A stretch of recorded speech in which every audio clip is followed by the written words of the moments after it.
ये धारावाहिक साहित्य अकादमी द्वारा पुरस्कृत उपन्यास दीवारों से पार आकाश पर आधारित है।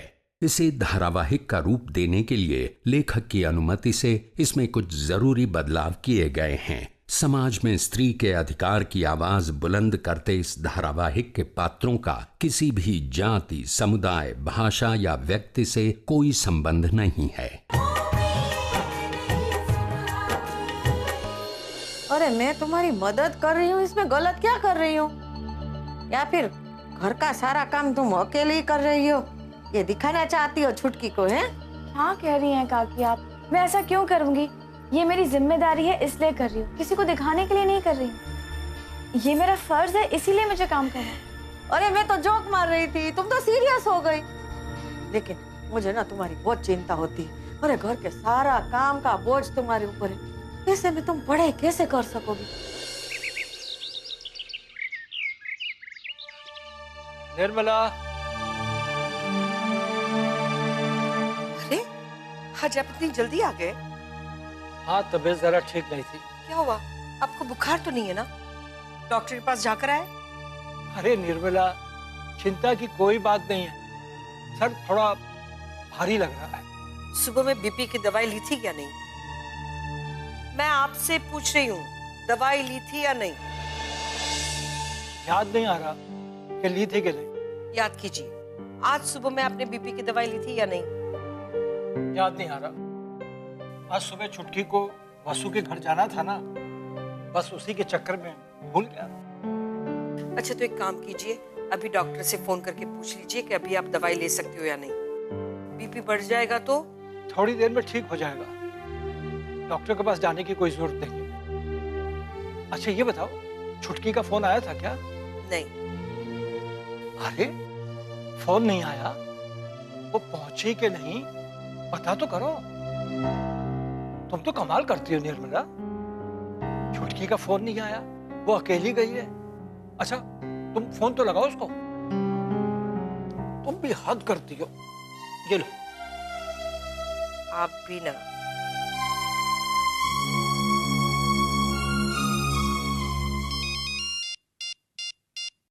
जय श्री कृष्ण मम्मी। अच्छा तू ठीक से पहुंच गई या नहीं? हाँ मम्मी, वो मैं आपको फोन करना ही भूल गई। तेरा फोन नहीं आया ना? तेरे पापा यहाँ बहुत चिंता कर रहे थे। अरे मम्मी, वो सबसे मिलने के चक्कर में बस मेरे दिमाग से ही निकल गया। अच्छा ये बता, वसु से मिली, कैसी है वो? बेन बिल्कुल ठीक है, मुझे देखकर बहुत खुश हो गई। तू पहुंची तब क्या कर रही थी वो? बेन तो किचन में थी, थोड़ी थकी लग रही थी। थकी सी लग रही थी? अच्छा, सारी जिम्मेदारी वसु पर ही है क्या? पता नहीं मम्मी, लेकिन शायद ऐसा ही कुछ है। अच्छा बेटा, तू वहां है ना, तो काम में वसु का हाथ बटा देना। ओके ठीक है मम्मी। जय श्री कृष्ण। क्या कह रही थी? वो ठीक से पहुंच गई है और फोन करना भूल गई थी। अब हुई आपको शांति?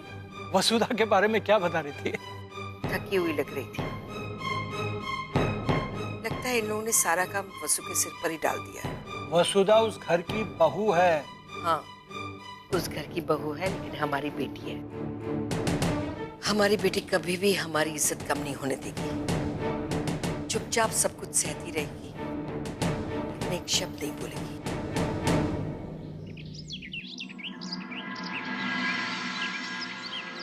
मेरी बात सुन के शायद मम्मी टेंशन में आ गई होगी, लेकिन मैं झूठ भी तो नहीं बोल सकती।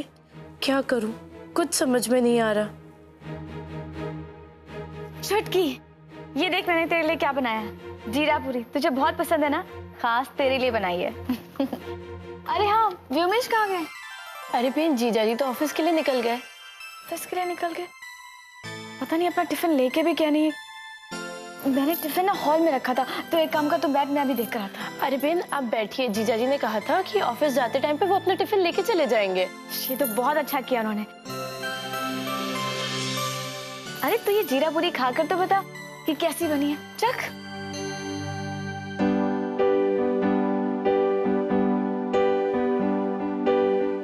वाह बेन, ये तो बहुत मस्त है। ऐसी जीरा पूरी तो मम्मी भी नहीं बनाती। तू सच कह रही है या फिर मेरा मन रखने के लिए बोल रही है? सच कह रही हूँ बेन, स्वाद भी बहुत अच्छा है और क्रिस्पी भी है। तेरी ये बात सुनकर ना मेरा 2 किलो खून बढ़ गया है। अच्छा ये बता, तेरे लिए खाने में क्या बना? जो भी आपके लिए इजी हो। इजी क्या? तू मुझे बता, तुझे क्या पसंद है, मैं वही बनाऊंगी। अरे बेन, आप तकलीफ मत लीजिए, मुझे तो कुछ भी चलेगा। इसमें तकलीफ कैसे चुटकी? हम इतने दिनों बाद मिल रहे हैं एक दूसरे से। मैं तेरी पसंद का खाना बनाना चाहती हूँ, और वैसे भी इस घर में सबकी पसंद का अलग अलग खाना बनता है, तो सबके लिए मुझे अलग अलग खाना बनाना पड़ता है। बेन, घर का सारा काम आपको ही करना पड़ता है। छुटकी, मैं इस घर की बहू हूँ, अगर मैं नहीं संभालूंगी तो और कौन संभालेगा? वैसे भी मेरे आने से पहले फईबा सब कुछ संभालती थी, अब मैं आ गई हूँ तो मेरी जिम्मेदारी बनती है। वो सब तो ठीक है, लेकिन घर में इतने सारे लोग भी तो है। पहले तो हमें ये बताया गया था कि घर में सिर्फ फई और जीजाजी ही है। हाँ छुटकी, पहले सिर्फ घर में 2 ही जन थे, फिर काका काकी आ गए और उनका परिवार भी यहाँ आकर रहने लगा। तो क्या ये सब लोग अब यही रहेंगे? वो तो पता नहीं। मुझे तो लगा ये लोग सिर्फ शादी के लिए आए हुए हैं और शादी के बाद चले जाएंगे। अब तो लगता है ये लोग शायद मुंबई में ही रहेंगे। इसका मतलब कि अब आपका परिवार बड़ा हो गया। तो इन सब का व्यवहार कैसा है आपके साथ? सब आपका ख्याल तो रखते हैं ना? हाँ हाँ, मेरा सब लोग बहुत ख्याल रखते हैं, और फईबा की तरफ से तो मुझे कोई पाबंदी नहीं है। बाहर खाना खाना, घूमना फिरना, किसी भी चीज की कोई पाबंदी नहीं है। अगर ऐसा है तो आपकी पढ़ाई क्यों छुड़ा दी गई? अगर आपको किसी भी चीज की पाबंदी नहीं है तो कॉलेज जाने की भी पाबंदी नहीं होगी। क्यों? ठीक कह रही हूँ ना मैं बेन? हाँ चुटकी, सबने मुझे कहा था कि मैं कॉलेज जाके पढ़ाई कर सकती हूँ, वो तो मैंने ही मना कर दिया। क्यों मना कर दिया आपने? देख चुटकी, अब सुबह सुबह कॉलेज जाना मतलब मेरे जीजा जी का टिफिन, उनका नाश्ता, उनका खाना सब कुछ रह जाएगा, और अगर मैं चली गई तो आपकी फई सास या काकी सास नहीं संभाल सकती? ऐसा कुछ नहीं है छुटकी, संभालने को तो सब लोग सब कुछ संभाल लेंगे, लेकिन मेरी नई नई शादी हुई है, तो मैं चाहती हूँ कि मुझे व्योमेश का और परिवार वालों का वक्त ज्यादा मिले। और पढ़ाई का क्या है, पढ़ाई तो मैं प्राइवेट भी कर सकती हूँ ना। क्या व्योमेश जीजा जी भी यही चाहते हैं? ओहो बस कर छुटकी, तू तो राजधानी से बिल्कुल क्वेश्चन की डिक्शनरी बन गई है। तेरे सवाल है कि खत्म ही नहीं हो रहे। तू चलिए नाश्ता कर, मैंने खास तेरे लिए पूरी बनाई है, देख ना, खा।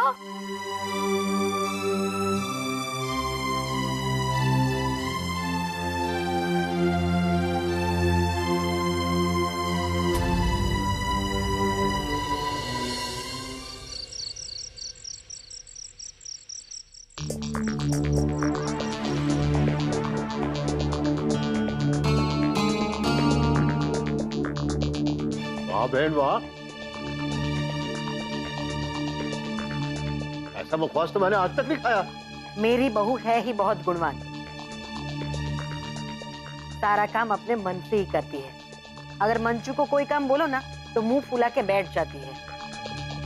बोलो मंजू को कि इतना अच्छा मुखवास बनाना मेरी बहू से सीख ले, काम में आएगा। जी जी। अरे हाँ बेटा, मैं तुझे एक बात बताना तो भूल ही गई, कल वो महाराज भाई आ रहे हैं। कोई पूजा करवा रही है? पूजा तो मनसुख मैं तेरी दिकरी सोनल के लगन होने के बाद करवाऊंगी। वो महाराज भाई से मैंने बात की थी ना सोनल के लिए अच्छा लड़का ढूंढने के लिए, तो बस उसी सिलसिले में वो हमसे बात करने आ रहे हैं। जो मनसुख, तुम कल किसी भी तरह सोनल को मनाकर यहाँ लेकर आओ। एक बार उसकी शादी हो जाएगी ना तो उसकी जिंदगी संवर जाएगी, समझी क्यों नहीं? लेकिन बहन। बस मनसुख, मैं तेरी कोई बात नहीं सुनने वाली। अरे सोनल किसी और के घर में रह रही है, ये क्या अच्छा लग रहा है? लोग तरह तरह की बातें कर रहे हैं, हमारे घर परिवार पर उंगलियां उठ रही है। एक बार उसकी शादी हो जाएगी ना तो फिर वो जाने और उसके सासरे वाले जाने। बहन मुझे नहीं लगता कि सोनल आएगी। कुछ भी करके उसे लेकर आओ, पहला फैसला कर ले आओ। अरे बाप हो तुम उसके, क्या तुम अपनी बेटी को मना नहीं सकते हैं? लेकिन बहन वो सोनल बहुत जिद्दी छोकरी है, हमें थोड़ी समझदारी से काम लेना होगा। काका, जब आप उसे लेने जाओ तो उससे कहना कि हमें उसकी एक्टिंग करने से कोई एतराज नहीं है, वो इस घर में आकर भी एक्टिंग कर सकती है, हम इतना झूठ तो बोल ही सकते हैं ना। तू साचू कैसे दिखा? अगर उसके भले के लिए झूठ बोलना पड़ा तो झूठ बोलेंगे। एक बार उसकी शादी हो जाएगी तो उसी के लिए अच्छा होगा ना। सारे समाज में ये बात फैल जाए कि सोनल हमसे अलग रह रही है। उससे पहले हमें ही कदम उठाने होंगे। अरे पानी पहला पार तो बांधवी पड़े ना। अगर ऐसा होगा तो मैं चलूंगा सोनल को लेने आपके साथ। ना ना दिकरा, तू नहीं जतो। वहां जतिन होगा और जतिन तुझे देखकर खामखा कोई बखेड़ा खड़ा कर देगा। मनसुख को ही जाने दो, है ना। जो मनसुख, तुम कल किसी भी तरह सोनल को मनाकर यहाँ लेकर आओ, ठीक है।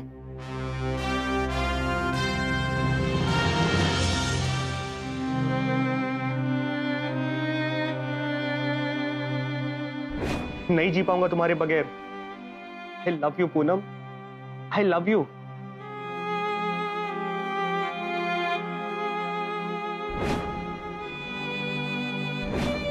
अरे मेरी पागल बहन, मैं अपने होने वाले जीजू को सारी जिंदगी कैसे संभालूंगी बताओ। क्या? मतलब ये कि मैं जतिन से प्यार नहीं करती। मेरी अभी अभी जतिन से बात हुई। जतिन और सोनल दोनों एक दूसरे से प्यार करते हैं और जतिन सोनल से शादी करने के लिए तैयार है। अपने लबों की मैं उसको मुस्कान भी दे दूं, मांगे अगर वो मुझसे तो मैं जान भी दे दूं। मेरे अपने मेरी खुशियों से खुश हो जाए, यही दुआ है मेरा, सब सुख उसका हो जाए। रूठी है जिंदगी मुझसे छूटी अभी, मुझसे छूटी अभी।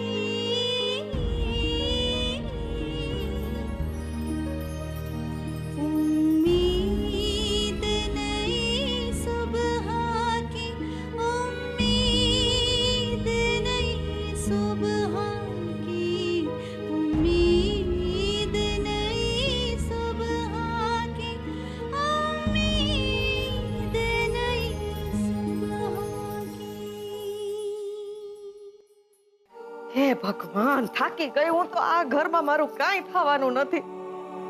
अरे मोटी बहन ने तो बोल दिया, वसुधा बहू की बहन आई है, उसका हाथ बटाना। हाथ बटाते बटाते सारा काम मेरे से करवा लिया, और उसको क्या है, हुक्म चलाती रहती है। ए भैंस आगर भागवत वांचो छ? पूनम, ए पूनम, क्या हुआ है? हाँ मम्मी कुछ बोला आपने? ले, पूरी रामायण पढ़ ली और ये बोल रही है कुछ कहा तुमने।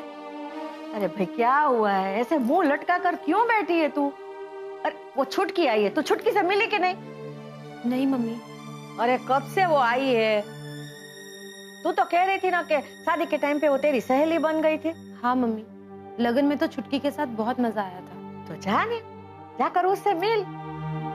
क्या है, कुछ हुआ है तेरे को? नहीं मम्मी, कुछ भी तो नहीं। सुन, मोटी बहन ने बोला है कि जब तक वो वसुधा की बहन है ना छुटकी, वो यहाँ पर है, तब तक तुझे भी मेरे साथ काम में हाथ बटाने का है। और ये तेरा मोबाइल क्यों बंद है? वो सोनल कह रही थी कि वो कब से तेरे को फोन ट्राई कर रही है, उसे तेरे साथ बात करनी थी। फोन लगा जल्दी उससे। मम्मी वो मेरा मोबाइल खराब हो गया है, शायद बैटरी का प्रॉब्लम है, बार बार ऑफ हो जाता है। ले करवा।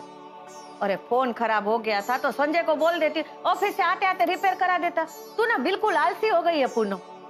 काकी, आप मेरी सहेली को क्यों डांट रही हो? छुटकी,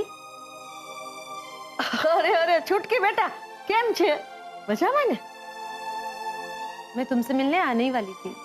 लो, दो सहेलियां मिल गई, अब मेरा क्या काम है इधर है? मैं जाती हूँ, तुम लोग बातें करो। हाँ, मैं जाकर थोड़ा आराम करती हूँ, बहुत थक गई।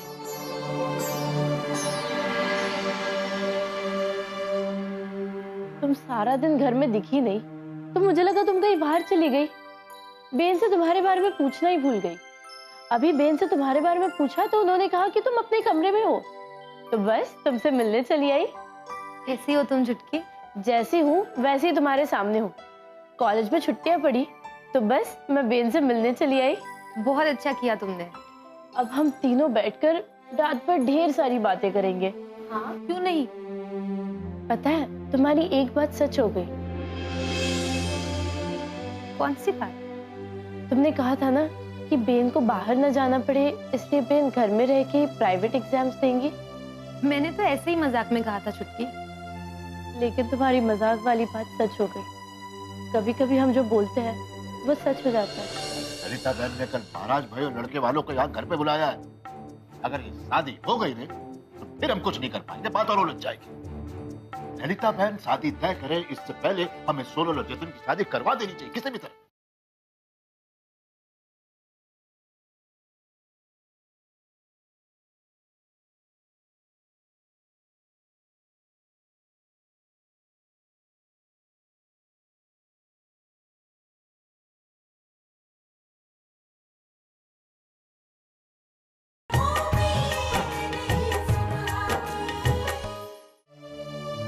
क्या सच में ऐसा होता है? मैं तो जतिन और मेरी शादी के बारे में सोच रही हूँ। तो क्या मेरी शादी जतिन से हो जाएगी?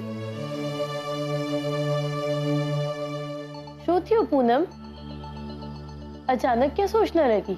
कुछ भी नहीं चुटकी। आज तुम्हारा मूड कुछ ठीक नहीं लग रहा है। नहीं, ऐसी तो कोई बात नहीं है चुटकी।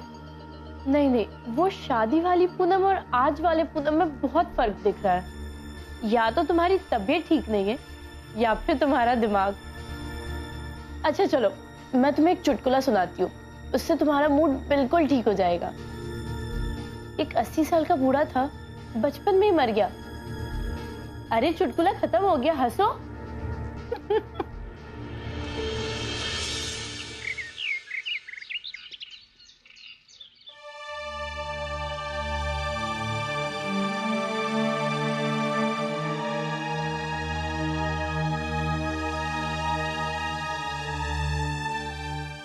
जतिन,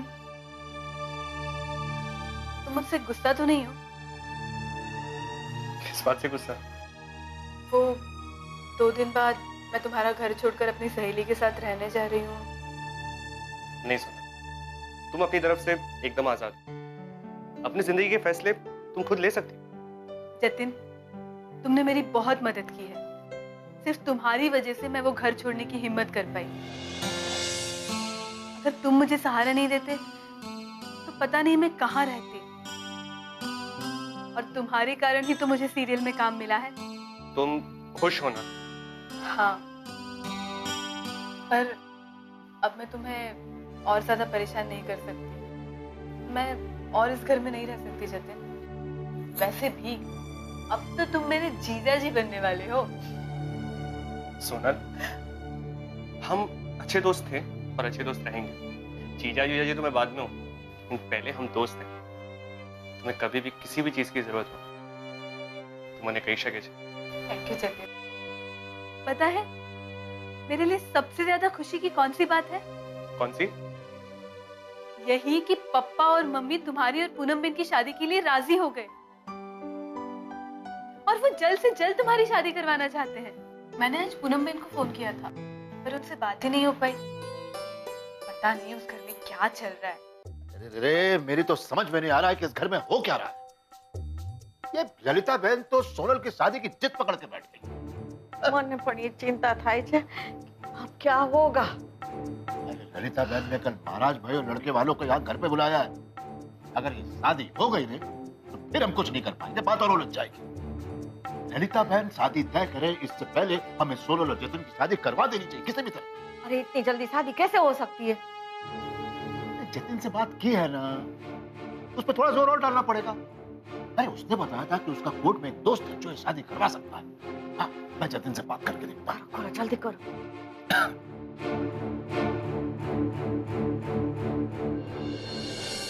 फिर आपको हमारे बिना जीने की आदत पड़ गई है ना? चुटकी, कुछ पुरानी आदतें मिटानी पड़ती और कुछ नई आदतें अपनानी पड़ती।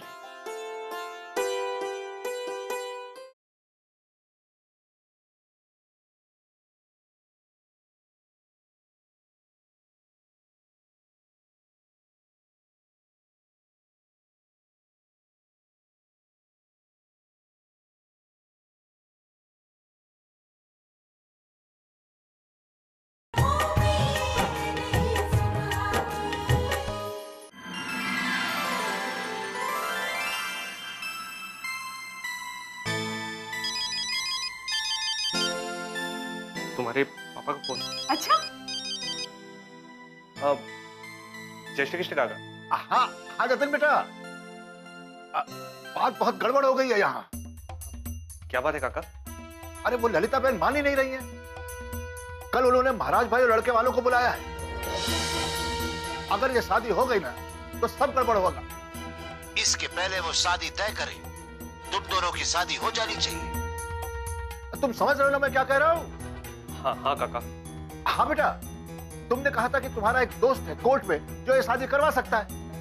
हाँ काका, आप जब कहो तब। मैंने अपने दोस्त से बात कर ली है। हाँ तो फिर देर किस बात की है बेटा? तुम कल सोनल को लेकर रजिस्ट्रार ऑफिस पहुंचो। मैं यहाँ से मंजू और पूनम को लेकर आता हूँ। बस हमें इतना बताओ कि कितने बजे पहुंचना है। आप लोग 11 बजे तक पहुंच जाइएगा। मैं और सोनल 11 बजे तक रजिस्ट्रार ऑफिस पहुंच जाएंगे। ठीक है बेटा, आमी आवे जशो। हाँ, जय श्री कृष्ण। जय श्री कृष्ण काका।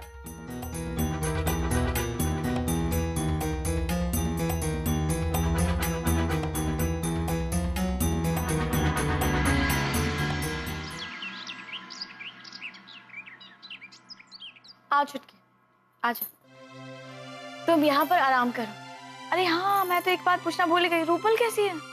वो एकदम मजे में है। अब बस उसके परीक्षा चल रही है ना, तो उसी की तैयारी कर रही है।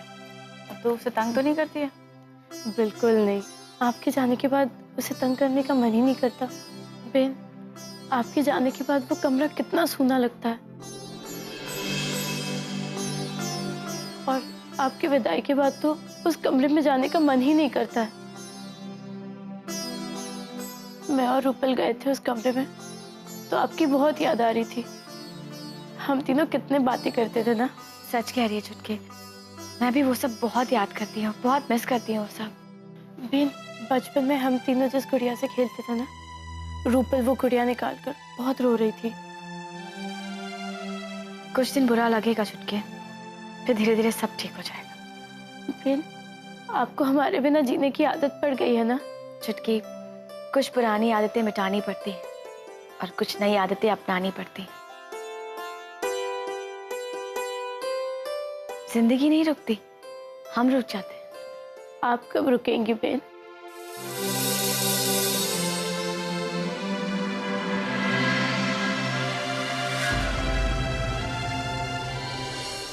बेन तो कल के कल सोनल की शादी की सोच रही है। उससे पहले मैं आज के आज सोनल और जतिन की शादी करवा दूंगा। पूनम बड़ी है ना, तो क्या पूनम से पहले सोनल की शादी हो जाएगी? हाँ, करनी पड़ रही है। और अब तुम मुझसे ज्यादा सवाल जवाब मत कर। शाम को लड़के वाले भी आ रहे हैं, बहुत सारा काम पड़ा है, तैयारियां भी करनी है। वो क्या नहीं बात ना पड़ी।